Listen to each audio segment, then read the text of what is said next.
Hi everybody, welcome back to episode 46 of the Stellium Astrology podcast. I'm Stephanie James, your host.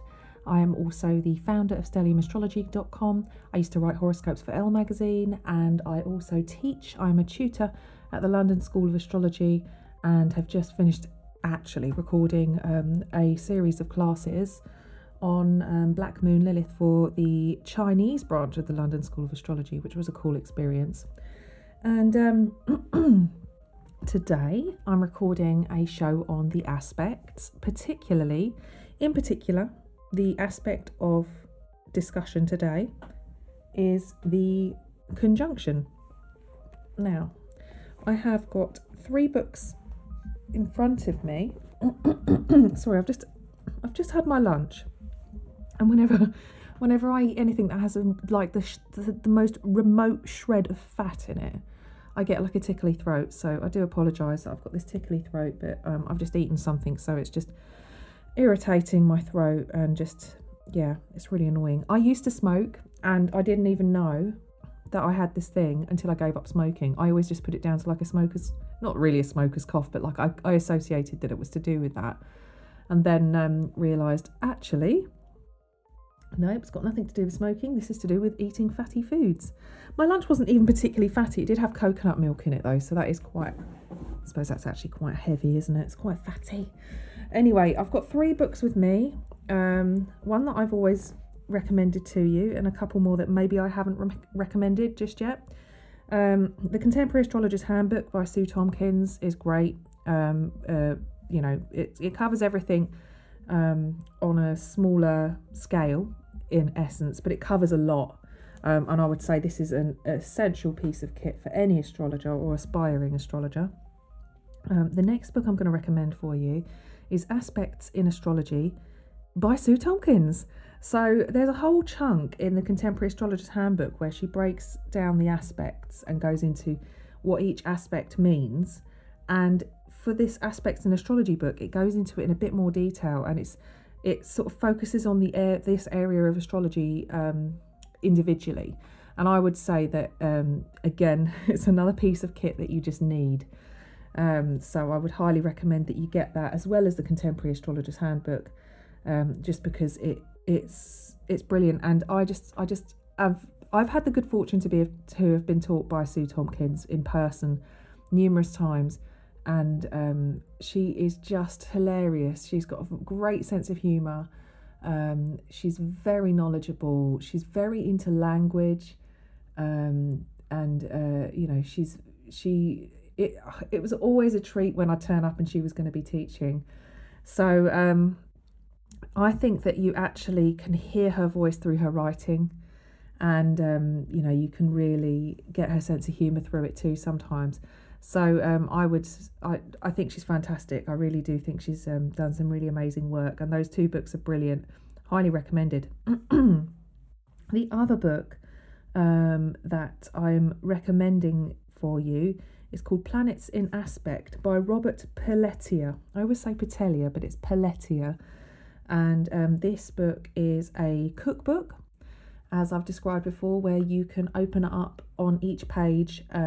So say you've got a Sun-Mars square, you can look up what the Sun-Mars square means, and say your sister or brother has a Sun-Mars sextile, it'll have the description for the Sun-Mars sextile as well. And it does it for each of the planets, each of the aspects. I think it does it for the angles as well. It literally breaks down everything, so you can, like all of us when we're learning astrology, the first thing we want to do is understand what each thing means individually, and then as time goes by we try and pull it all together and make it make sense again. So it's about breaking it down and bringing it back together. And so the cookbooks, I think, are really essential as part of the learning journey when you become an astrologer, and when you start learning astrology.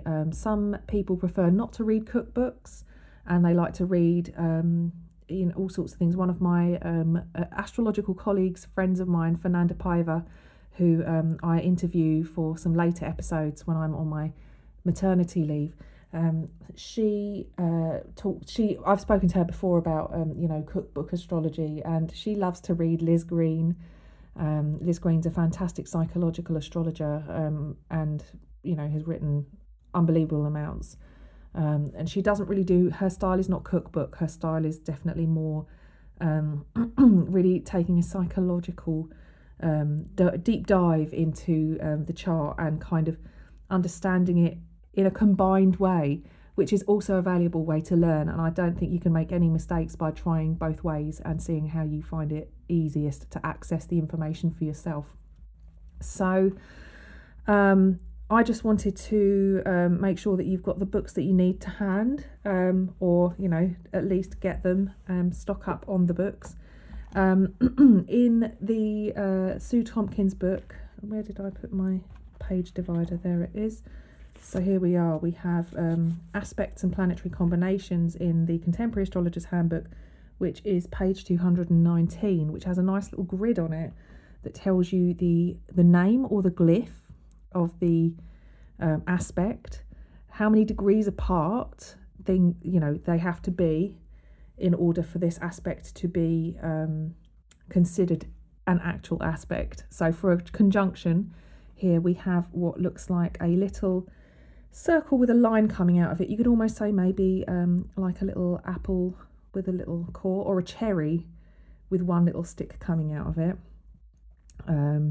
So it's very very small, and it's 0 degrees apart. So that means that with the conjunction, the planets have to be next door to each other together.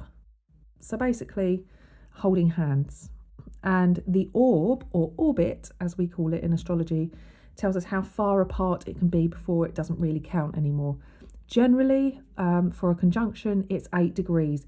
However, if it was like a Sun-Jupiter conjunction, you could be a little bit more lenient, because Jupiter is a bit more expansive, the Sun illuminates. So you could, if you had perhaps Sun and Jupiter at 9 or 10 degrees apart, you might want to be inclusive and bring them together. And this is a thing that a lot of astrologers have conversations about. They don't necessarily agree on orbs always, particularly when people are researching new areas of astrology, like Lilith, for example, or all sorts of things. People like to use their own orb. I remember when I first started, and I don't know if this is because, like, obviously as time's gone by, I've started to realise that I'm much better than I used to be, but I was like such an obsessive perfectionist, says the Capricorn with the Scorpio moon. And, you know, if it wasn't exact, I just didn't think it counted. I was just like, you know, I'd be like, well, it's not really an exact conjunction. But yeah, as time's gone by, I'm like, gosh, I was just like so hung up on like it being exact and perfect. And that's just not the way it is. The way it is sometimes it's wider and it works. So the orb, 8 degrees either side. So say you had your sun at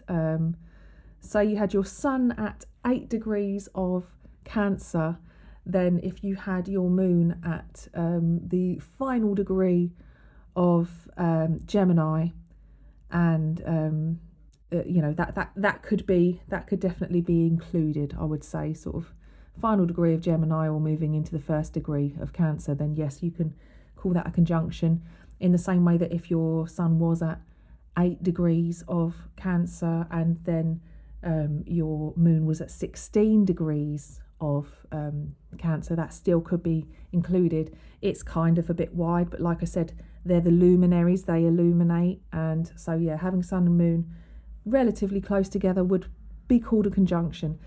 And you kind of think of it, I think one of the things that I thought about with a conjunction, because not all planets get on either, this is the thing that's difficult with planets, not all planets really get on, they don't all like each other very much.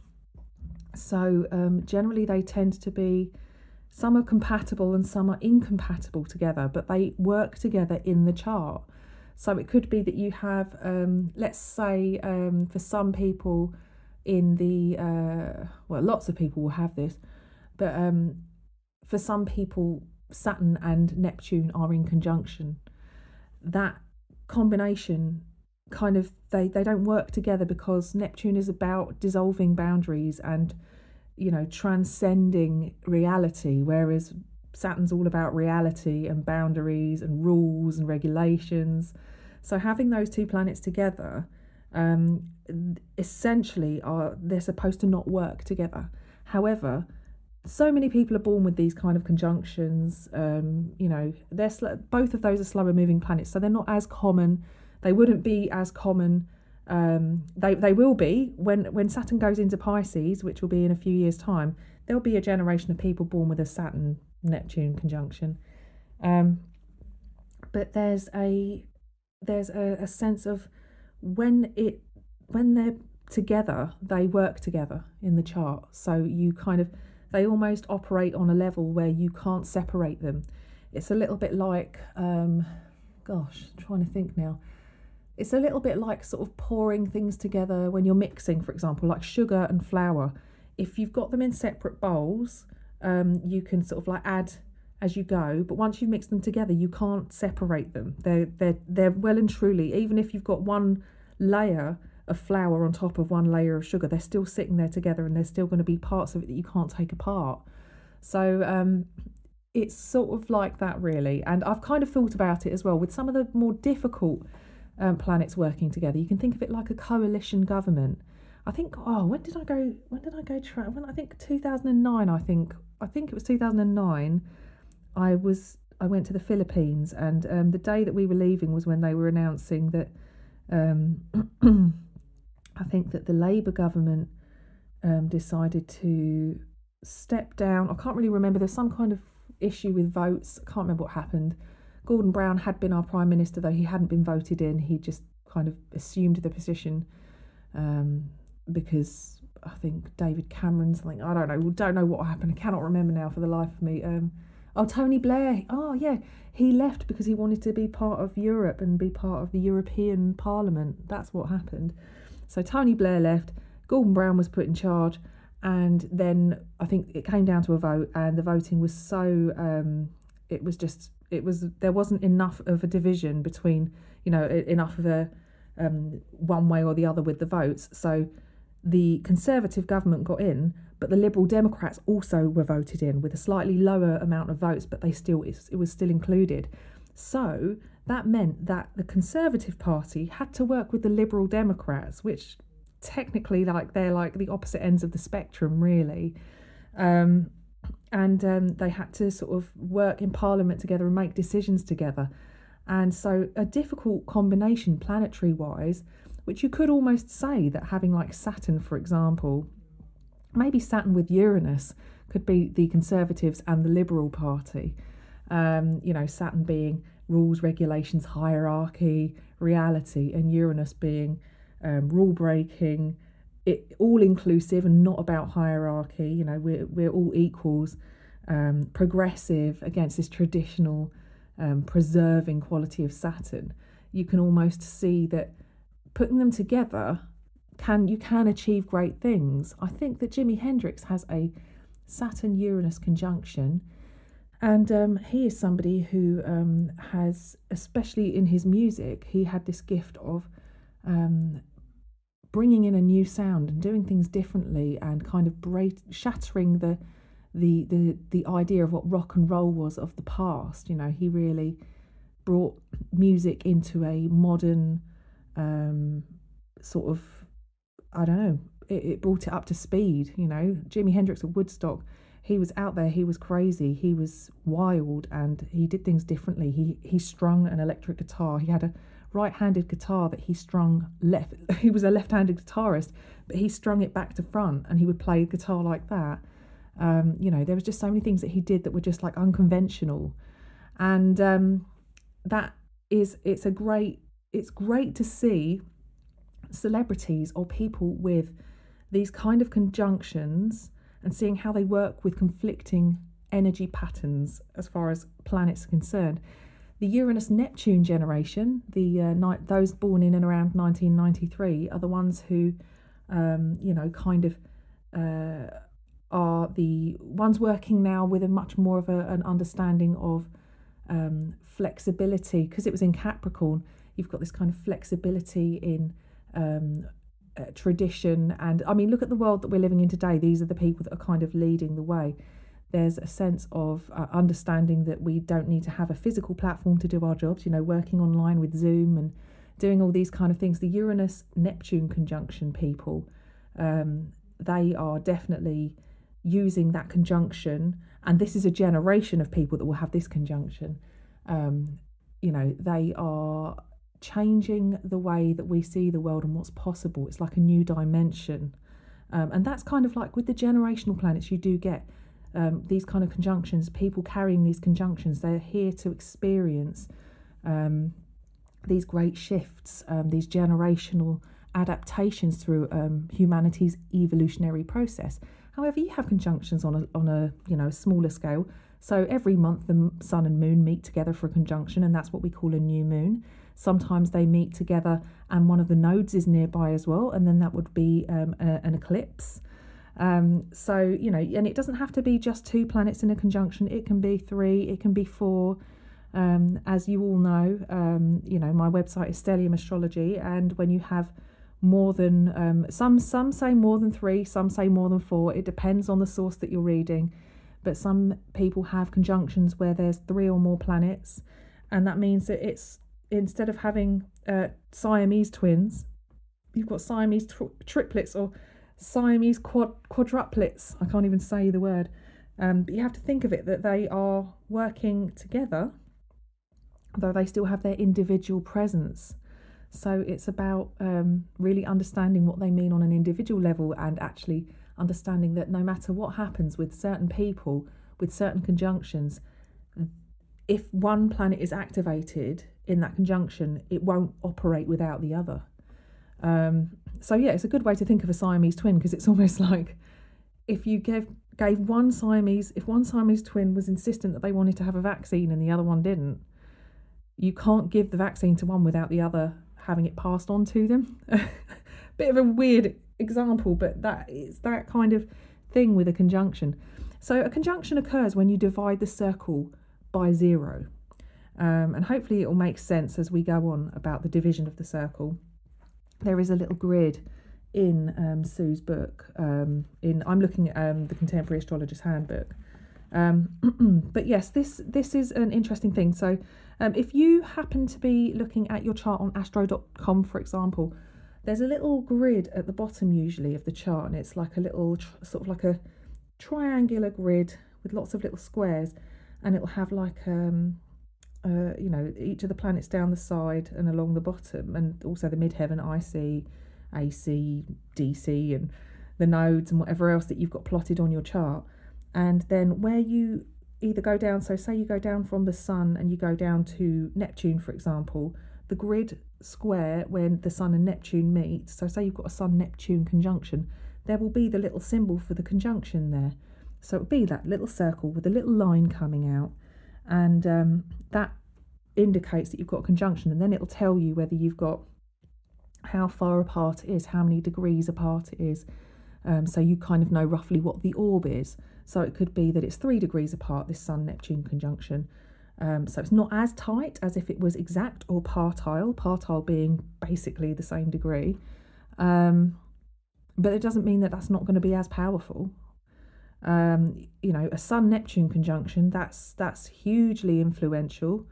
If you had a Sun-Mars conjunction, you go from Sun-Neptune can be incredibly dreamy and creative. You could have a Sun-Neptune in Taurus, but that Sun-Neptune, that Neptune will give it that almost like a Neptunian, almost Piscean flavour. It's going to bring the elements of Neptune, and it's going to dampen, if you think about the quality of what the planets are like, Neptune being the god of the ocean, Poseidon, he's going to be dampening the heat rays of the sun, or you could see it that the sun is rising above the ocean. So kind of imagining how these planetary combinations work together is also a good one. So I don't want to go into great detail about describing as far as these things are concerned, but it's worth trying to remember that they work together. They are holding hands when they're in conjunction. They are in coalition if they struggle to work together, but they do. So it's worth thinking about what these planets represent individually, and then what they mean when they're put together. So, it's, for example, if you had Venus and Uranus together, a client of mine, loads of clients of mine have Venus-Uranus conjunctions. Uranus is the principle of rebelling or repelling, and Venus is an attractive kind of essence. So putting them together, you've got this attraction and repulsion that happens. It's like opposite ends of a magnet.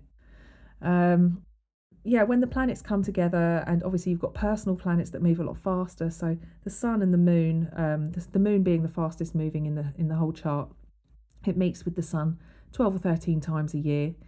So we have, whenever it's at a new moon, that's a conjunction.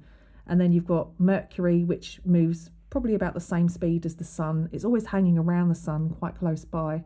And whenever you've got the Sun and Mercury together, it's a much more sociable time where you can communicate ideas and more able to express yourself. It's about logic often. Usually people with a Sun-Mercury conjunction have to share their ideas and network in some way. They're usually writers or communicators in some way. Venus spends about the same amount of time travelling around the chart, roughly, as Mercury, a bit slower. And Mercury also has those retrograde periods, so there's much more. It's much more likely that you meet people with Sun-Mercury conjunctions. It's a very common conjunction. And then with Venus, it takes a bit longer. Sometimes Venus takes. I think Venus only has a retrograde once every year and a half. But it's not uncommon to have Sun and Venus very close together as well. I think at their maximum elongation, meaning the furthest point away, Mercury is 28 degrees away from the Sun, never further than that, and Venus is 45 degrees and never further. So you will never ever have Venus opposite your Sun. You'll never have Venus too far away. Same with Mercury. So Sun and Moon is quite a common one. Sun and Mercury is quite a common one. Sun and Venus is quite a common one. When you get to Mars, Mars is much slower moving. You can have Mars opposite the Sun. It's very rare, but it does occur. And Mars is retrograde once every 2 years approximately. And usually I think when Mars is opposite the Sun, you do have it is retrograde at that point usually. So each planet, when it's a personal planet, has its own kind of relationship and dance with the Sun. And then when you move into the social planets, Jupiter and Saturn, that's usually more of an annual thing. It usually happens once a year. Yes, it's once a year that you'll get the conjunction with Jupiter or Saturn usually, and Uranus, Neptune and Pluto as well. So it's some of them are much rarer than others, and they all bring their own certain flavour. It's good to look at the mythology between the Sun and whichever planet, or I'm just talking about the Sun making conjunctions, but all of the planets can be in conjunction, or each of them can be in conjunction with each of the other ones. It's not just about the Sun being in conjunction. It could be Mars with Neptune, for example. So here we are. Let's have a look at a listener's chart. So I'm looking at Ursula's chart, and I met Ursula on Facebook in a group, an online group about stelliums, and I mentioned my podcast to her, and she's been listening, and she sent in her chart quite a while ago actually, and I've been meaning to get round to it. So Ursula has got really quite a heavy I don't think I've seen anything quite like it before. I think she's got all of her planets all sitting in the 5th and the 6th house, and the only one that isn't included, the only two that aren't included are Jupiter and Pluto, and Chiron's not in there either, but Chiron's not a planet, it's an asteroid. So she's got, here's the order, I'm going to go from the leading planet to the trailing planet. So at 11 Aquarius she has the Sun, 9 Aquarius she has Saturn, 3 Aquarius she has Mercury. She's got Lilith in there at 1, but I don't always count that. So she's got 1, 2, 3 planets sitting there in Aquarius, and then there's a little bit of a gap, and then she's got her Neptune at 17 Capricorn. At 16 Capricorn she has Mars. At 15 Capricorn she has Uranus. At 8 Capricorn she has her Moon, which also happens to sit on the North Node. And then she has at 7 Capricorn she has Venus as well. So that is like the biggest cluster of planets all sitting over in one side of the chart I think possibly I've ever seen. I'm trying to think if I've seen more bigger clusters than that.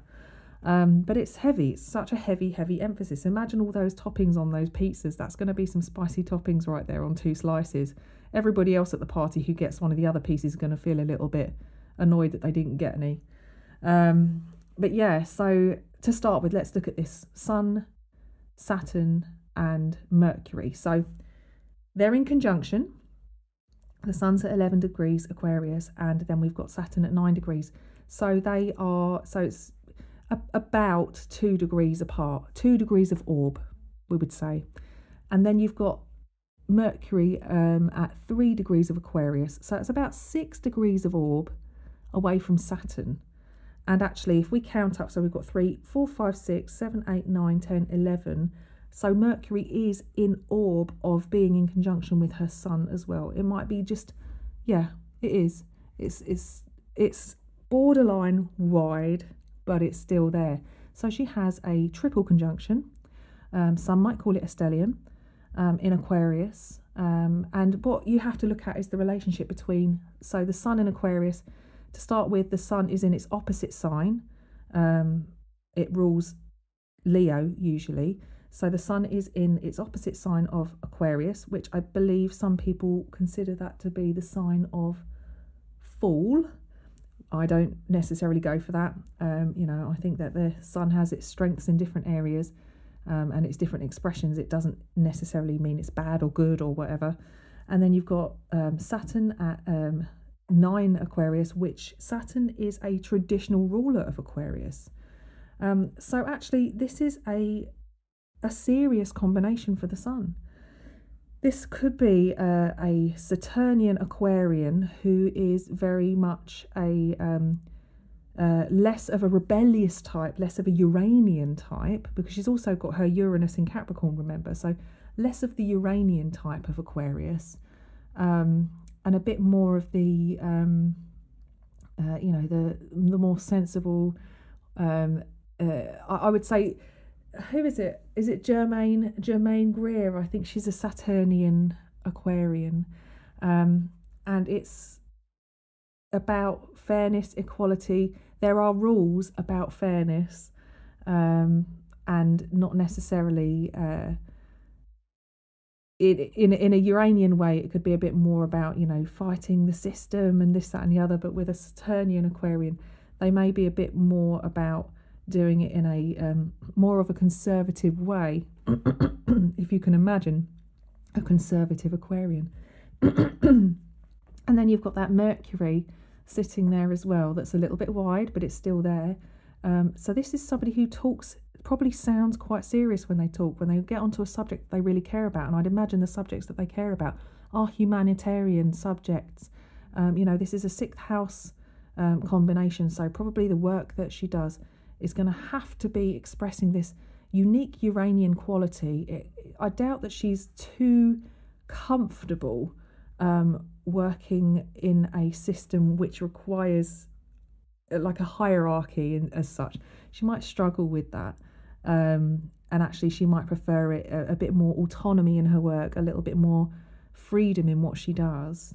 But she also probably really needs to be helping people and to be kind of changing the world for the better in some way, quite possibly. Community work and like social work are kind of things that you could look at in this combination. But I think that ultimately you have to have an element of freedom and being able to do what you want. Although with that Sun Saturn, they do understand that there are rules and you do have to fit into certain expectations. But it's not the Aquarian flavour makes it hard for her to kind of do as she's told all the time. And that Mercury, it kind of communicates that message. It's a good networker as well. So a community networker, maybe social work, maybe being involved in some kind of community projects. And if she's not working at the moment, then she's probably needing to do something alternative on her every day, so that she's not, she has to express this kind of individual Uranian quality. Computers as well, working with computers and technology is another good one. So again, this is somebody she's born in 1992, so she does have that Uranus-Neptune conjunction that I was talking about. But with hers, she's got Mars sandwiched right in between in Capricorn as well. And also it's worth noting that Uranus is the modern ruler of Aquarius, and Saturn being the traditional. You could say that they're in mutual reception because Saturn also rules Capricorn. And I've said before, mutual reception is like them being on the phone to each other in different houses and giving each other advice about how to switch on the boiler and when the cat needs to be fed and where the cat food's kept, and this is where the vacuum is, and giving each other tips while they're staying in each other's Airbnb, for example. So it's like they're kind of cooperating with each other in a sense. But yeah, the Uranus-Neptune conjunction is kind of like the digital, technological, internet age, the age of information, that sudden boom where the internet kind of launched. And I think it was 1993 was when we had the three conjunctions, but from 1991 onwards was when we really saw that, CGI was being used in cinema and things like that. This is all in the fifth house as well, so I'd say she's got some very, you could almost say online gaming or something could be a hobby. Having Mars Uranus in conjunction, that's a very temperamental, explosive combination. And Neptune being there as well, it softens Mars a little bit, and like Mars and Neptune together like to fight for the underdog kind of, whereas Uranus and Mars together is a bit more explosive and a little bit more uncontrollable. So it could be, I don't know, it could be like underdog, fighting for the underdog, but also maybe a bit more about doing, practices which allow her to channel her Mars into a more productive and peaceful way of doing things. Always with Capricorn, I think that it's got to be organised in some ways. So there has to be some kind of organised practice. I don't know, I'm getting yoga in my mind. There's a sense of flow, but there's also rules about how to do it. And, channeling that Mars in an alternative way, because it's sitting right next door to Uranus, but Mars also being next door to Neptune, it's not so gung-ho, it's a little bit softer. People with Mars Neptune, sometimes they like to spend their time drinking, sometimes they like to spend their time watching football, or maybe they like to drink while they're watching the football. There seems to be a Neptunian flavour to any of their energetic endeavours. Whatever they're passionate about has this kind of Neptunian flavour as well. So those three sitting there quite close together are quite an interesting and dynamic combination, because they're three planets that I would say Mars speeds, Uranus is fast, Mars is fast, put them together and it's really high speed. Neptune kind of puts a veil over the top of, a bit of a, when I say a veil, it could be a bit stoned, or it could be a little bit drunk, or it could just be a little bit woo-woo. So that's that combination. And then she does have, so there we go, we've got 8. So the moon at 8 degrees is still quite wide as far as the orb's concerned with that Uranus, but it's still there. So she not only has that triple conjunction of Mars, Uranus and Neptune, but she also has her moon a little bit wider, and that is going to definitely needs structure, needs boundaries, and that conflicts with that Neptune there as well. But it's slightly too wide to be talking to Neptune, but because Uranus, Mars and Neptune are together and they're working together, whenever her moon triggers Uranus, it's going to trigger those other planets as well. So this is somebody who might struggle with their boundaries. And then we have and structure as well. And then Venus with the moon as well. So this is relationships will be important, with Venus in Capricorn, I always think of kind of quite an Art Deco kind of taste, a classic kind of traditional values. So that again conflicts with the Aquarius stuff as well. So there's this kind of need for doing things differently, and an understanding of trying to break free from tradition. And then this Venus in Capricorn in conjunction with the moon that kind of values like the old way of doing things as well. So maybe it's a bit more pagan because it's valuing the old styles, which are now considered to be not really inclusive of the, they're not really included in sort of like modern schools of thought, when it comes to religious practice, although they're very popular nowadays. So more of a traditional religious practice or traditional kind of way of being, which is so outdated, is kind of unique and original and Aquarian, really. So anyway, this has been a way longer episode than I was planning. I just thought I would look at Ursula's stellium. I know she did actually ask me to look at her stellium as well, but we'll look at it. We'll look at it again at some point, definitely. Interestingly, she was asking about stability in her career, and she has got a Taurus midheaven, which is it's being trined by Pluto, but also it's going to be transited by Uranus. So that shakes things up a little bit. Anyway, Ursula, thank you for submitting your chart, and hopefully going through that and looking at the planets sitting next to each other kind of helps you to kind of visualize the idea of a conjunction. But yeah, it's the aspect, the point where astrology gets really interesting, because you have to really get into the essence of how they work together and how they don't work together, and exploring mythology is useful, reading about what the solar principle is, what the Saturnian principle is, and kind of, exploring the chart in that way as well. So once again, thanks, Ursula. Anybody who's enjoying this podcast, don't forget to leave me a little review wherever you can. I know I've got a lot of people listening on Spotify, and you can't leave a review on Spotify. So if you'd like to just write and tell me that you like the show, I'm more than happy to share those ideas, and maybe have a little page on my website where I can share all the love you guys are sending me. Don't forget to like my YouTube channel, subscribe to my YouTube channel, because I will be releasing the podcast on there, and I will be sending a prize to one randomly selected subscriber, and possibly even sending a prize to another randomly selected subscriber. One of them is going to be a Honeycomb Collective diary, and the other prize is going to be a reading, most likely, with me. But yeah, that'll be dependent on my availability because of my incoming human being. Cool. All right. Well, thanks a lot, guys, for listening, and we'll talk next week about the opposition. Take care. Bye.